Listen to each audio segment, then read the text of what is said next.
Well, Austin ISD leaders called an emergency meeting today as the school district is scrambling for ways to cut the budget. KXAN's Dustin Blanchard joins us live from district headquarters downtown. Dustin, did they make any kind of progress on this problem at all? Well, David, there was a lot of talking about it, a few hours of discussion here as they work towards the recommendations. Superintendent Carstarphen says that they're looking at a shortfall that could top $100 million, and she says everything's on the table at this point, even here where I'm standing at the district's downtown headquarters.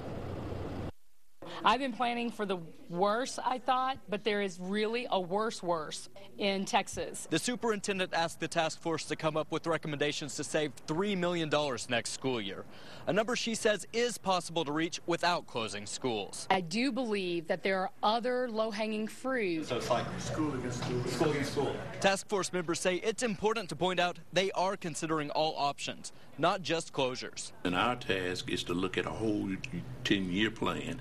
And a part of all of that has to do with school closures, but that is not the main objective that we're dealing with. It's obvious that they heard loud and clear the message that was being sent about the need to preserve high-performing schools.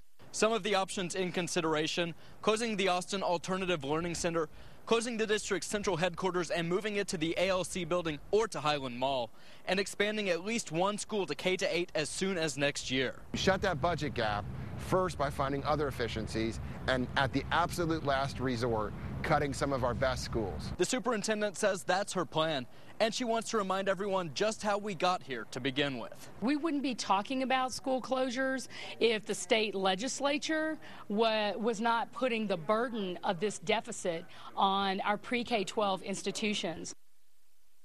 The superintendent asked the task force to look at outside-the-box ideas like going to the local, state, even federal government for grants to maintain local inner-city schools as well as historic schools.